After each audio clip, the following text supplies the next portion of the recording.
Our next topic is statistical process control.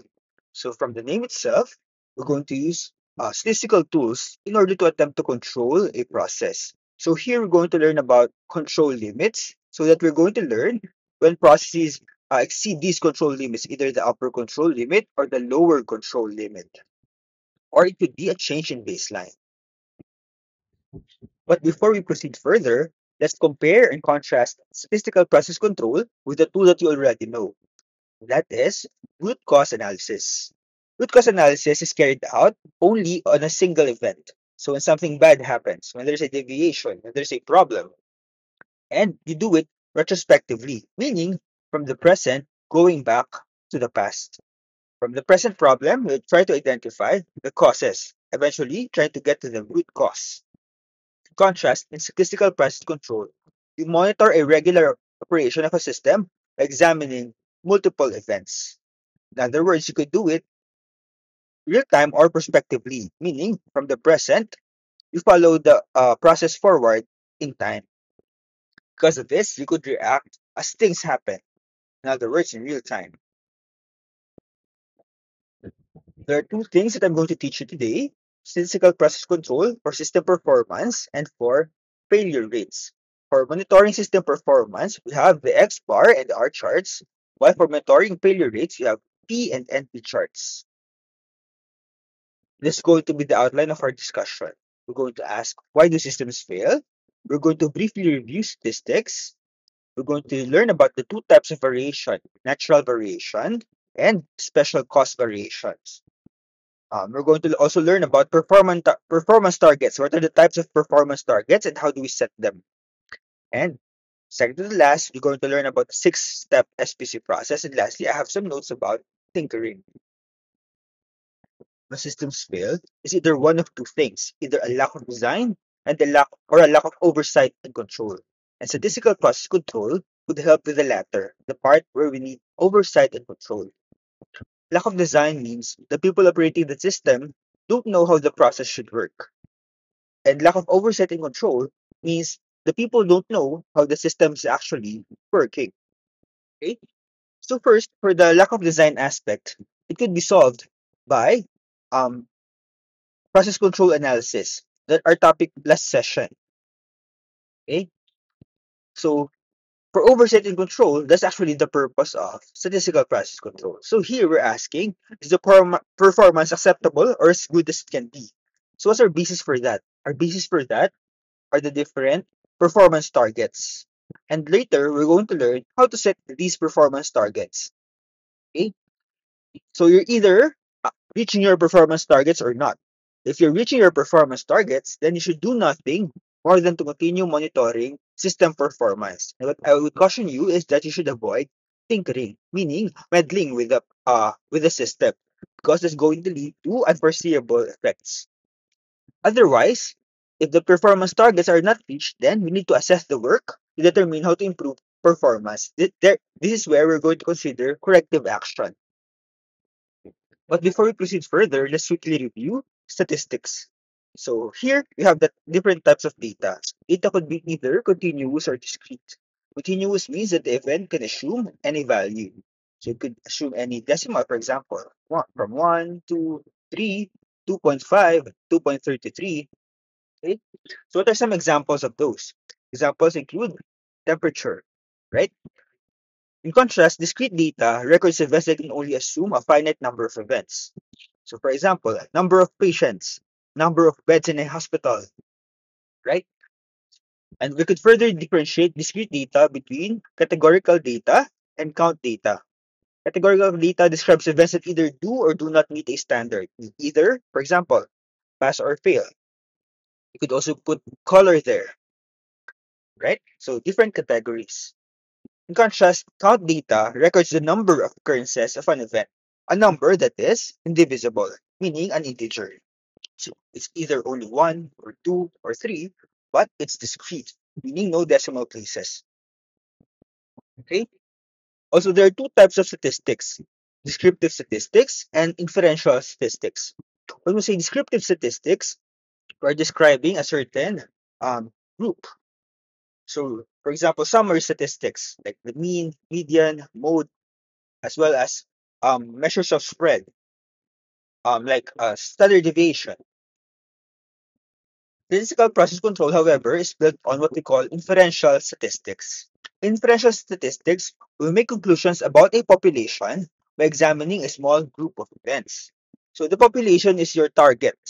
So the universe, or a large body of events that is impractical to test all at once. So for example, your population could be the number of Filipino patients or the group of Filipino patients, or it could be all the patients in a hospital. So that's a large number, and it's impractical to examine all of them. So instead, what you examine is just a small sample, a small group, a small subset of that population. To visualize descriptive statistics, let's look at this figure here. So when you have values, multiple values for a certain property or for a certain variable, you could have either measures of central tendency or measures of dispersion. Central tendency means how close they are or how far they are from a certain value. So here you could have the mean, and the mean would fall around here. The mean could be is just the average, right? Um, or you could also have median or the middlemost value, meaning if you arrange the values from highest to lowest, the middlemost value would be the median. Or lastly, you could have the mode. The mode's the most common value. Okay. So here, if you have something that is normally distributed, the values, when you arrange them, would have around the same mean, median, or mode. However, the mean is the one that is most sensitive to skewing. In other words, for example, if the set of values are skewed to the right, then the mean would be higher or larger than the median, okay? And it will also be higher than the mode. Also, um, the mode could be multiple values. So you could have a bimodal distribution, a multimodal distribution, etc. So those are the measures of central tendency. But you also have measures of dispersion. So these measures of dispersion indicate how much the values are spread out. So for example, you could have there the standard deviation. Okay, so those are your um, descriptive statistics. Okay, so in statistical process control, we have control limits.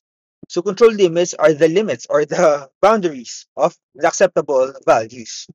So, for example, if your measured values exceed the upper control limit, then you should do an investigation to determine if the system is stable. Okay? In contrast, if you have the lower control limit, if your values fall below the lower control limit, then you should do an investigation as well. Okay? So take note, the correct course of action when you have a breach of a control limit is to do an investigation because you want to learn whether the system is stable or unstable. Because it's going to determine whether you should do a corrective action or you should avoid tinkering. So from descriptive statistics, let's look now into inferential statistics. Inferential statistics means you have a null hypothesis and an alternative hypothesis. So with your null hypothesis, you're saying that there is no difference between the two groups that you are comparing. Or depending on the test, it could be two groups or multiple groups. But the null hypothesis assumes there is no difference. In contrast, the alternative hypothesis states that there is a difference. Okay? So in doing so, you could make two types of error, a type 1 error or a type 2 error. Type 1 error is rejecting the null hypothesis when it is true. So in Filipino, sabi mo na merong diferensya or merong pinagkaiba when in fact wala naman talaga. So it's a false positive error, right? But while for type 2 error, it's accepting the null hypothesis when it is in fact false. So merong pinagkaiba, pero sabi mo wala. So it's a false negative error. Okay? So what are the null hypothesis and the alternative? What's the null hypothesis and the alternative hypothesis when we're doing statistical process control? So in statistical process control, our hypothesis is that either the system is operating within the standard or outside the standard. So when the system is operating within the standard, then the system should not be altered. You should avoid tinkering. Okay. However, in contrast, if the system is operating outside the standard, it means that the system is unstable or out of control, then you need to fix the system and take an action. Okay. Um. So type 1 error, just to reiterate, is you're saying that the system is in fact um unstable or out of control, but in reality, the system is just actually operating within standard. That's a false positive error or a type 1 error. In contrast, type 2 error, um, you're saying that there's no difference or that the system is stable when in fact the system is operating outside the standard. Okay, false negative error.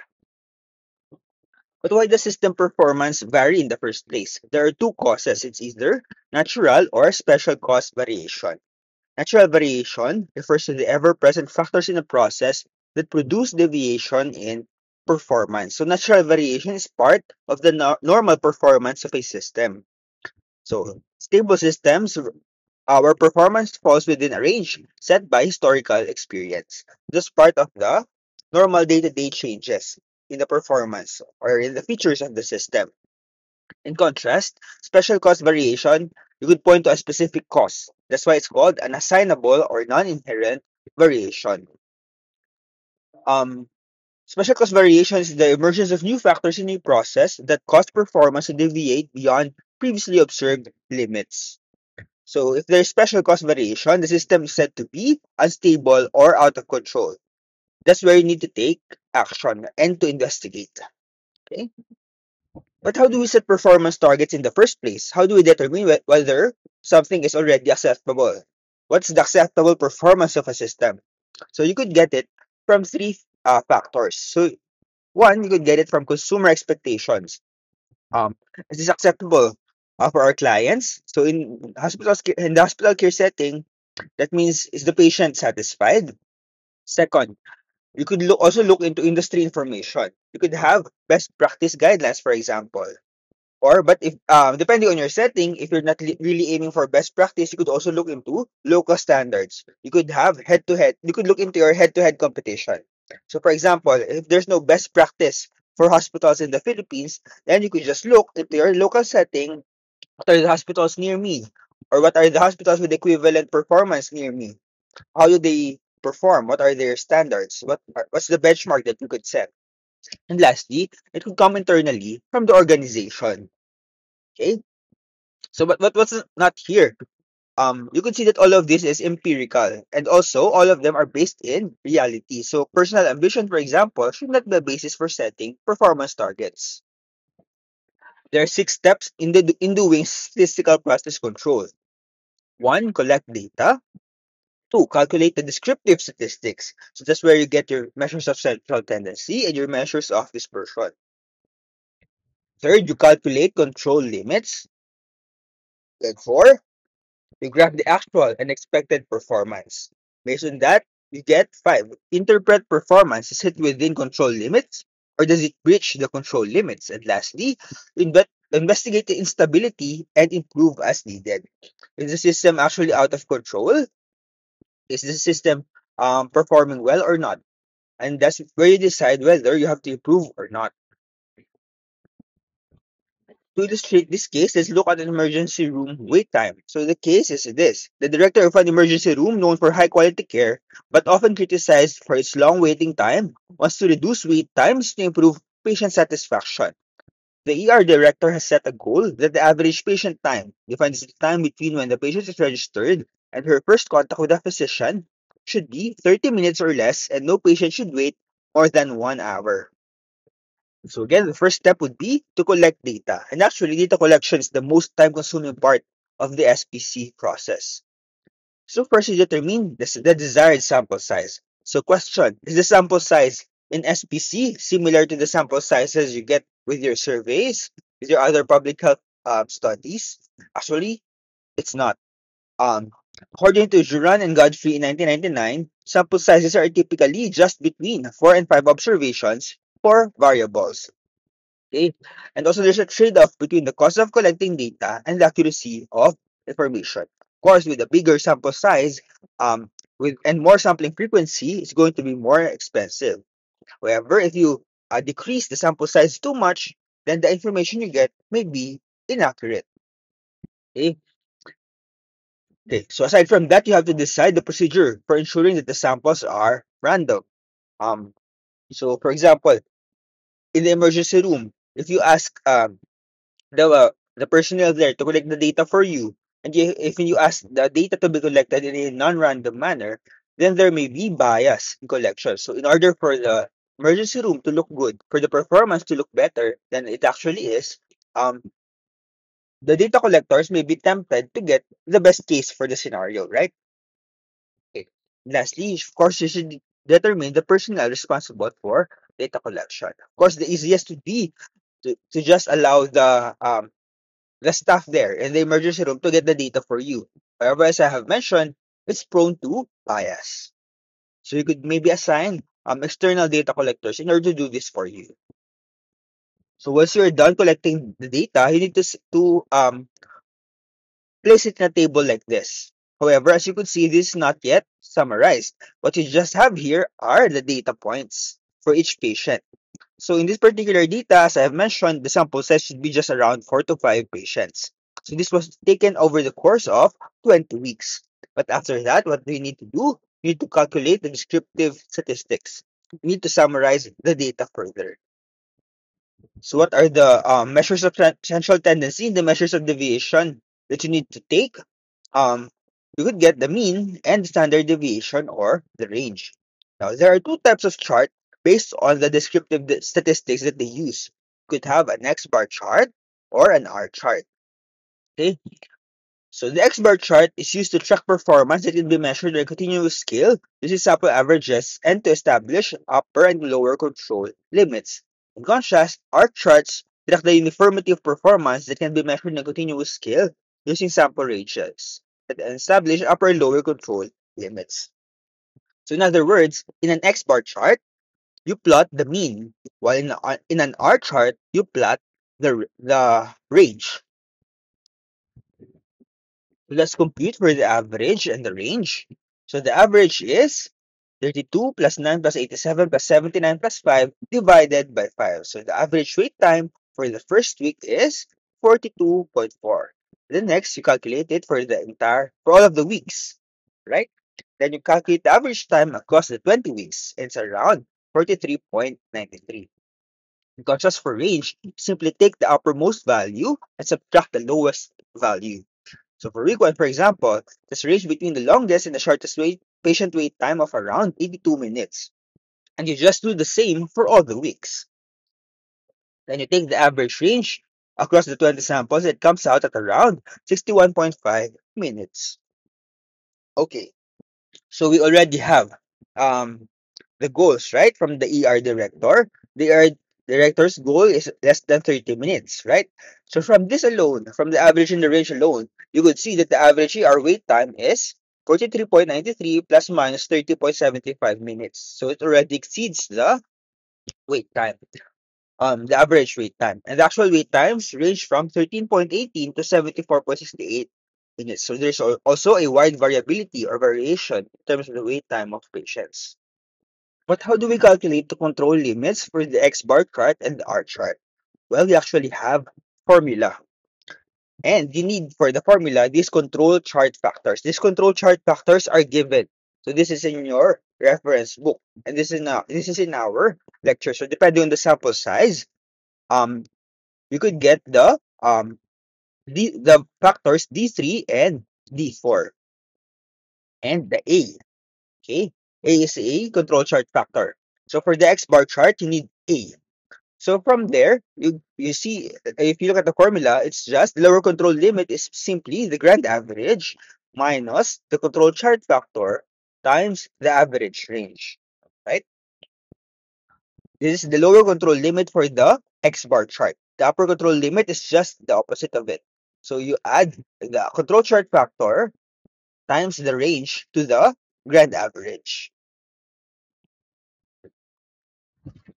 How about for the R chart? What's the control limit? Well, you use D3 and D4. So for the lower control limit of the R chart, you multiply D3 by the average range. The control limits would help you decide whether the process is stable. So it either the wait time is within the historical range of performance, meaning it's just natural cost variation, or is the wait time unpredictable due to the presence of a certain cost, of an assignable cost, in which case there is the presence of special cost variation. But how do we plot the X bar chart and the R chart? So for each of them, you need the center line, and the center line for the X bar chart is the grand mean, while the center line for the R chart is the average range. So the upper control limit we have already calculated, so just set them as lines above and below the center line. So let's look at the next slide in order to see what it looks like.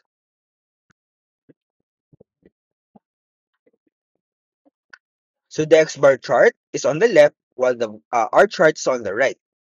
Okay, so the center line is the average, and then you see the upper and lower control limits from there. So as you could see, all of them are still within that for the X bar chart, the average ER wait time is still within the control limits actually. So it's just part of the natural variation. Okay. So we could tell that actually our system is stable in contrast to our initial intuition. Okay. So the X bar, both the X bar chart and the R chart show that the process is stable as illustrated in the graphs or in the charts here in the upper half of the slides. Okay. An X bar unstable process would reach a control limit as shown here in the lower left, while an R chart unstable process would also breach the control limits as shown here on the lower right. Okay, we've seen the interpretation for a stable system, meaning within control limits, as shown on the upper left, or we could also see that it could be a breach of control limits, as shown on the upper right. However, we could see that there may also be trends as well. As shown here in the lower left, it could be an upward going trend, meaning the failure rates are increasing over the period of time that we're looking at. On the lower right, we can see that on one side, uh, the data, even though it is within control limits, is still firmly on one side of the center line. Meaning, in the first half, um, it's relatively higher, while in the second half, it's relatively lower. Okay? So, in other words, even if the system is stable, you could still interpret the trend that is underlying your data. Okay, so as we could see, the ER intake process is actually stable and it is operating within its control limits. So what would happen if, for example, something happens and during our monitoring we found out that um um there's already poor or erratic performance. Poor performance meaning the control limits has been breached, or the erratic performance in the sense that there's been a high degree of variability in terms of the data. Then first, we need to determine whether the system has actually changed, because a breach of a control limit is not a conclusive proof of a system change. It doesn't mean that, that the baseline has been moved automatically, right? Okay, so after confirming that the change has occurred, the user must determine why the change has occurred. We must investigate. So the correct step before taking any action is still investigation. Okay? So you need to determine whether the change improved or reduced the system performance and what effect did the changes have on patients. Because just because the system changed doesn't mean that it changed for the worse, right? It could actually also change for the better. So the last step is to investigate any instability. Does breaching control limits indicate that the process is unstable and requires correction? Or does it signal improved performance? So in our case, we know that the process is stable, so there's no correction needed. Additionally, in the absence of limit breaches, is a process meeting expected standards. Okay, so according to our case, the standard of the ER director was not met. But the next question is the standard appropriate? And is the system well matched to the standard? What our director needs to do next is to assess this information to see if the changes are actually required.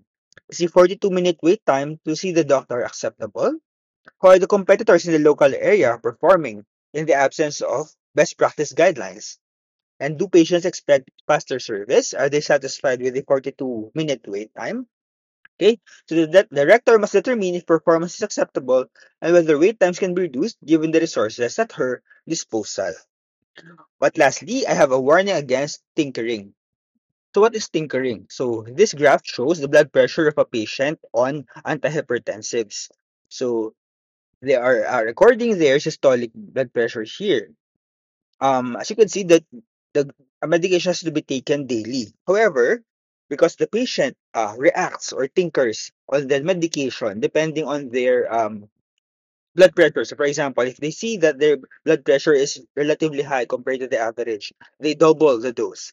Or in contrast, if they see that their blood pressure is relatively low, they half the dose. Then that actually leads to more variation than usual, or more variation than if they had just taken the dose properly. Okay, so that's tinkering. So if it's actually just within control limits, then just that's the variation there is just part of the natural variation. So there's no need to make action already to take action already. Okay, using statistical process control for continuous data. Now let's look at monitoring for failure rates.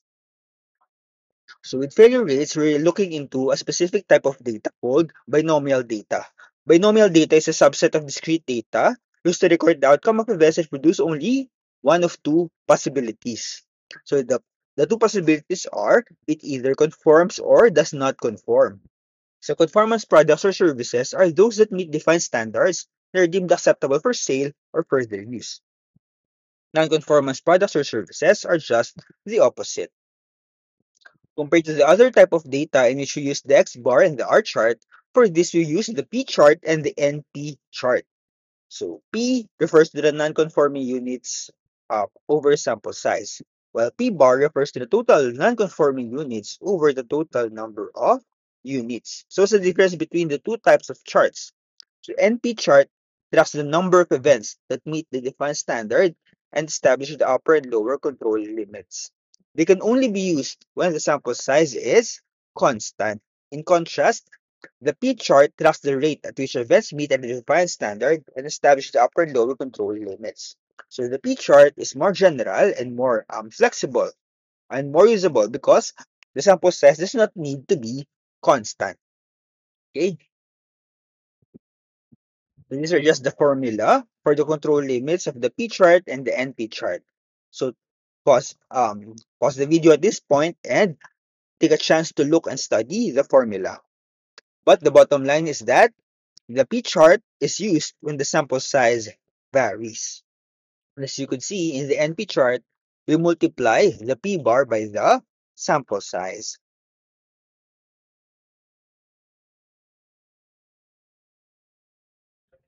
So again, let's apply the 6 steps of SPC process into a case.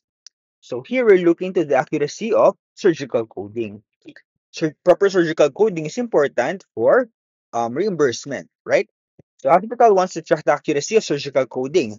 The accuracy of surgical coding affects reimbursement, and errors in coding will substantially inflate or reduce revenue.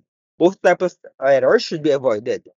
Coding that understates the level of difficulty of surgery may undermine the hospital's ability to remain open, since it may expend more resources to provide care than it can recoup in reimbursement. On the other hand, surgical codes that overstate work performed may attract attention from payers, meaning from insurance, resulting in audits and substantial civil or criminal penalties if billing codes are wrong. Common surgical coding errors include failure to record a modifier, using overly general CPT or diagnostic codes, or keystroke errors. So again, the first step is to collect the data. So for each month, for example, you could measure the number of incorrect or the deviations. And the sample size here is slightly larger compared to your X bar in the R chart. Here, your sample is around 50. Then you take the proportion. So what proportion of the sample are non-conformance samples? Then you take the average or the P bar.